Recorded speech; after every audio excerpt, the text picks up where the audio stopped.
Hi, everybody, and welcome to the Dr. Psych Mom Show. I started this new subscription thing where there will be some bonus episodes for people who subscribe. It's only $6 a month. I think it's $5.99 actually, or $6.99, I forget. And if you subscribe, then also if you write into me, I will prioritize answering your question in a podcast episode. So that is cool. Anyhow, so today what I'm going to talk about is when parents think that their kids are ungrateful or disrespectful. This is a common issue that comes up, especially because many people I work with have, they're giving their children a lifestyle that is a lot different than the parents' own lifestyle when they were growing up. Now, I don't just mean materially, although that is frequently the case, that the child has a lot more opportunities, that the child has infinity extracurriculars and all of these things that you wish that you had, video games, whatever. But I also mean emotionally, because particularly anybody who's going to be listening to my podcast or who's read parenting books knows that their parents were doing no such thing.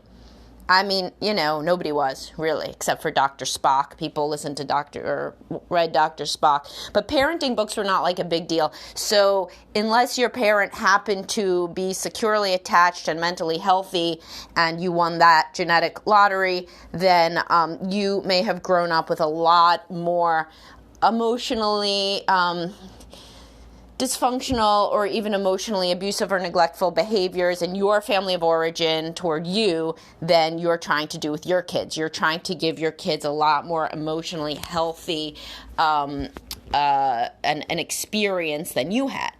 So, for example, when you were little, if you cried, your parents might have said, "Suck it up, I'll give you something to cry about." And now you try to validate your child's emotion and all of this. Now, you can take this to an extreme. I've written about this, and I'll link you in the description to my blog post about not over-validating your kids' every emotion and not compulsively validating and verbalizing them to the point that they feel like you're in their head and they don't even know what they're thinking before you say it. This is well-intentioned but can run afoul because the parent is so committed to the idea of never invalidating the child that the parent errs on the other side. Whenever you have a 180-degree swing from your own parents, it's likely not good. Usually it's supposed to be like a 90-degree swing, and that's a moderate approach. But many times people go from, so for example, what we're talking about here is if your parents made fun of you every time you have an emotion, then you may have gone to the other extreme of every time your child has a feeling, you are so upset and you try to validate the shit out of it. And then turns out that then your kids end up thinking that they are the center of the universe because that is what you're acting like. Now, you yourself as a kid felt the opposite, that you were not even in the universe that your parents inhabited and that you were not a priority at all. But there is a downside, obviously, to both you and your kids of making them feel like the center of the universe. And I've also written...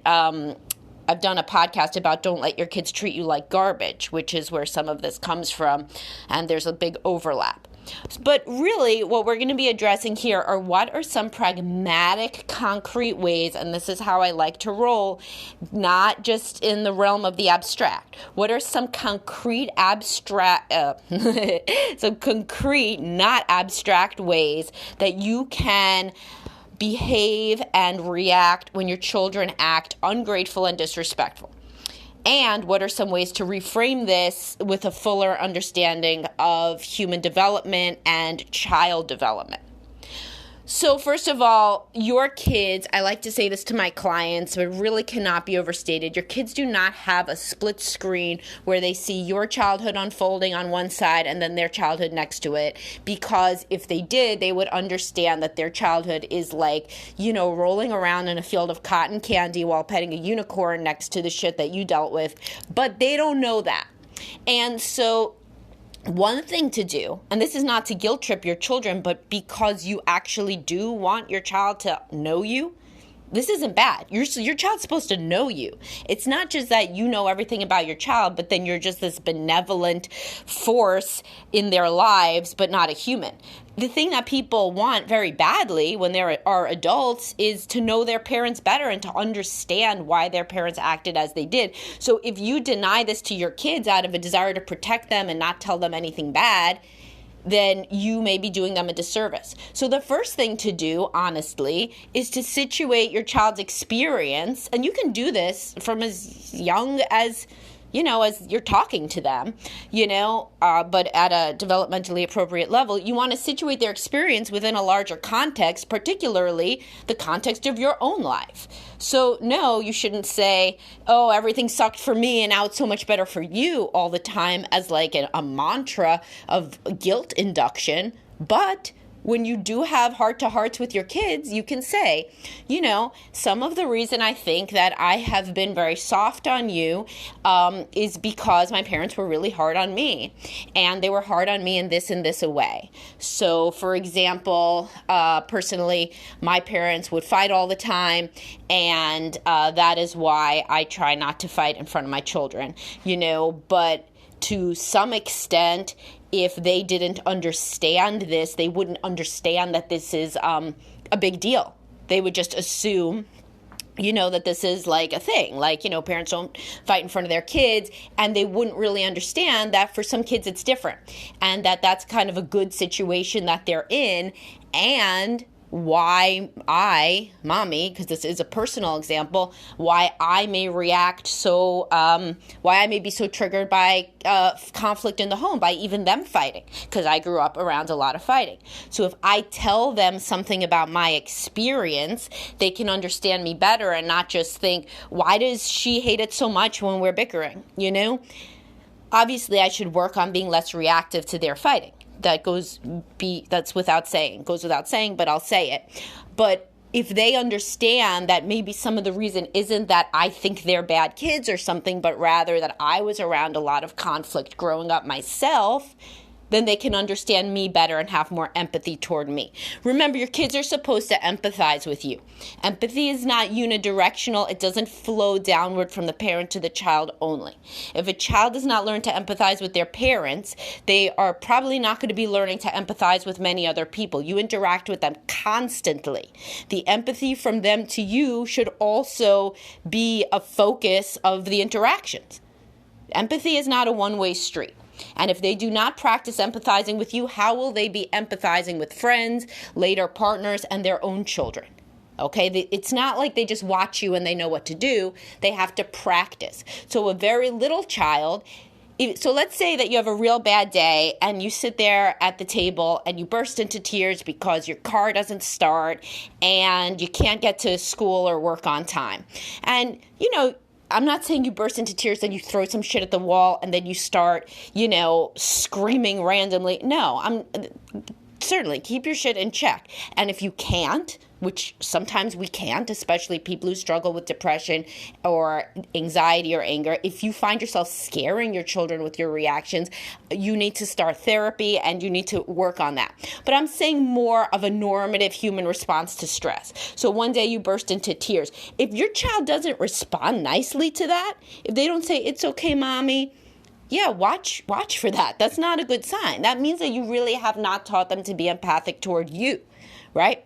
So if you are having a hard day, as long as every single day isn't a hard day, if you are having an unusually hard day, then your child should respond with empathy. If they don't, then that is something to look out for, and you have been remiss.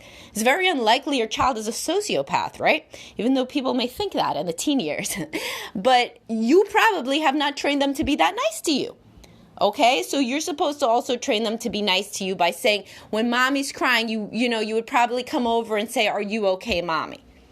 And if you give them the script, they will come over and learn that. That doesn't mean anything bad if you have to tell them what to say. It just means, geez, you have to tell them everything. This child came out of your womb, or your wife's womb. You got to tell them to brush their teeth. You got to tell them at some point about Santa Claus. You got to tell them everything. So this is just one more thing. When somebody's crying, we come over and say, "Are you okay?" Anyhow, So the first one is to give your child an understanding of you so that they can empathize with you and have a broader context within which to understand their own experiences. And if this experience, the experiences that you had make you too soft on them, then that is something to share. Because my dad would always hit me when I was little, a person might say, I try very hard never to discipline you in anything, any way that could be construed as harsh, but I realize that maybe I have been wrong in not disciplining you at all because I seem to notice that you say really mean stuff to me. And that's not okay, right? So you're trying to tell them why you have not been disciplining them or, let's say, making boundaries as firm as you need to. Then the next step is actually making the boundaries, because if your kids are consistently disrespectful, it's likely not their fault. It's likely that you have not had consistent boundaries, so they don't really know what's expected of them. Because sometimes you get mad at them for being rude, but other times you just let it go. So the number one thing is to be consistent. Parenting needs consistency. Any sort of behavior training needs consistency. And if you bristle at the term behavior training, the entire field of cognitive behavioral therapy is based on behavior training. So yes, there's a lot of overlap between training your dog, training your kid, and training yourself to do new behaviors. So this is not something that is an insult to you or your child, but we are mammals and we respond to training and to reinforcement and all of these things, right? Anyhow, so what you would do is try to immediately think of some things that your child does that are just going to not happen anymore. So for example, let's say that your child says to you, you're the worst mom. Let's say they always say that. Not always, but they say that frequently enough. And that's mean. You're not the worst mom. You're just like everybody. You're somewhere on a bell curve. So A, it's wrong. And B, it's really rude. So you don't go around saying to your kid, you're the worst kid. And if you do, then you should stop. That's where they're getting that from. But anyhow, if you don't, and if you try to be kind of, nice and pleasant, and you do a lot of shit for your kid, you may not be perfect, but you're not the worst mom. So you would say, if you say you're the worst mom anymore, I take your phone. Bam. Or I take whatever TV, video games, whatever. You know how many days you're going to have to do this before they understand not to say that rude thing anymore? 1, 2, maybe 3 if your kid's real stubborn.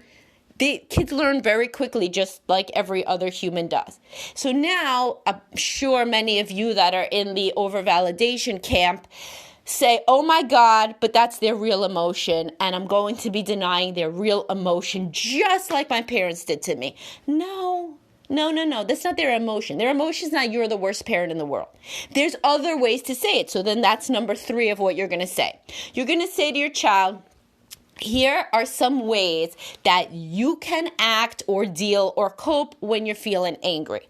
You're not going to say you're the worst mom anymore because that's really rude. I don't want you to grow up to be somebody that says to people, you are the worst wife, husband, kid, boss, friend, because nobody likes that. It's really mean. So instead, you could say to me something like, I feel angry that you didn't let me go to the mall.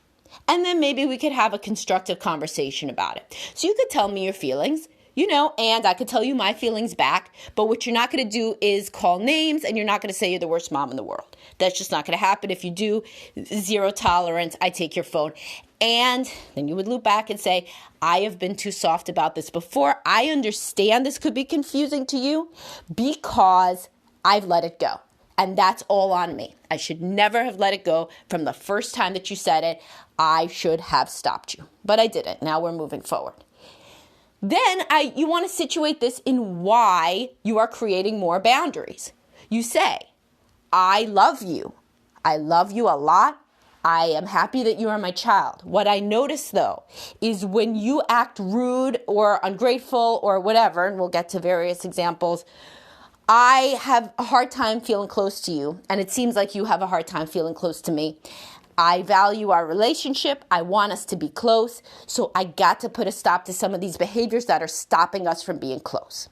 So you would situate it in, I love you, and I am going to be doing boundaries for the sake of our relationship.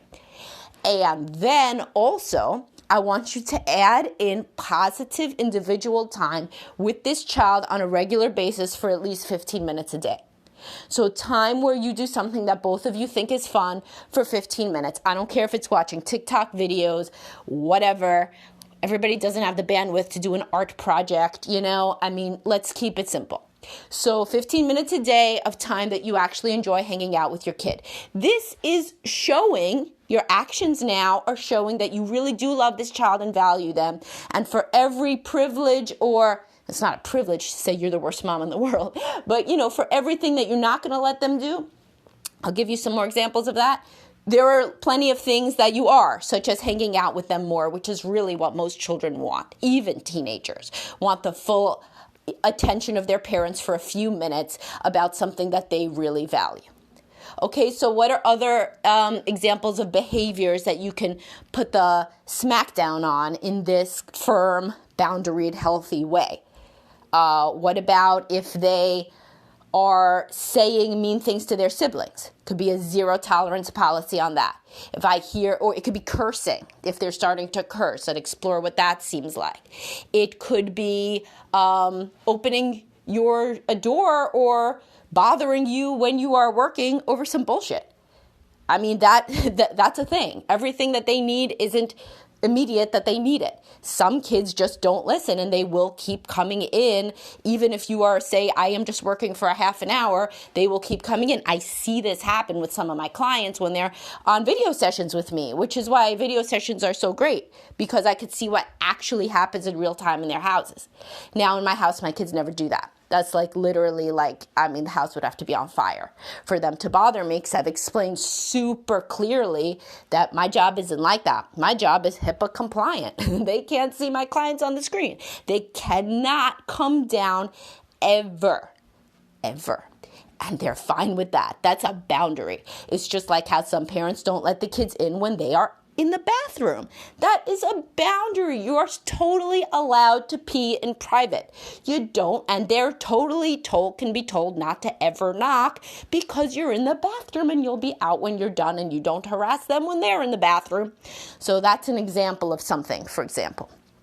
Or what if they do not say thank you? So you take them out to Chuck E. Cheese, and on the way back, you say, did you like that? And they say, we left too early and you didn't get me a soda.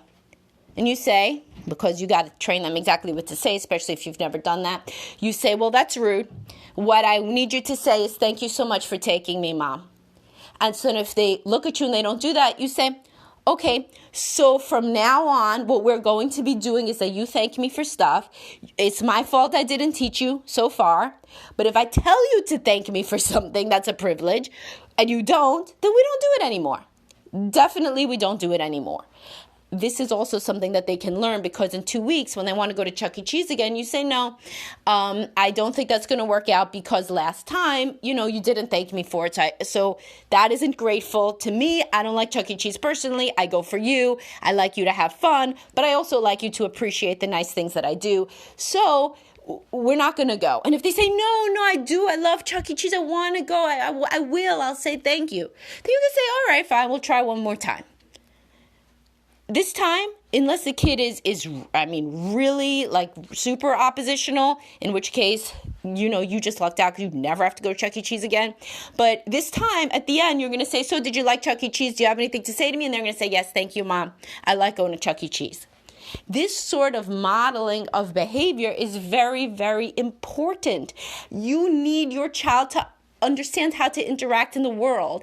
In the future, if your son who bitches about Chuck E. Cheese not being perfect is taken to a birthday dinner by his girlfriend and she says, oh, honey, did you like it? And he says, well, the appetizers were cold and the ambiance could stand to be improved. She's going to dump his ungrateful ass, I hope, or else he's going to end up in some sort of crazy codependent relationship with her, which will make you cringe every time he treats her like garbage. So you want to train your children early to be respectful and appreciative. So if you also want to add in, by the way, it's important for me to do things with you like Chuck E. Cheese. I did not get to do stuff like Chuck E. Cheese. because my parents were drinking all the time. So nobody really had Chuck E. Cheese in their mind. To me, I have this vision of Chuck E. Cheese that involves us having fun. If you don't really like it and you don't ever want to go again, that's fine. But if you do like it, but you just aren't being nice about it, then I feel sad, because this is something that I'm trying to do for you.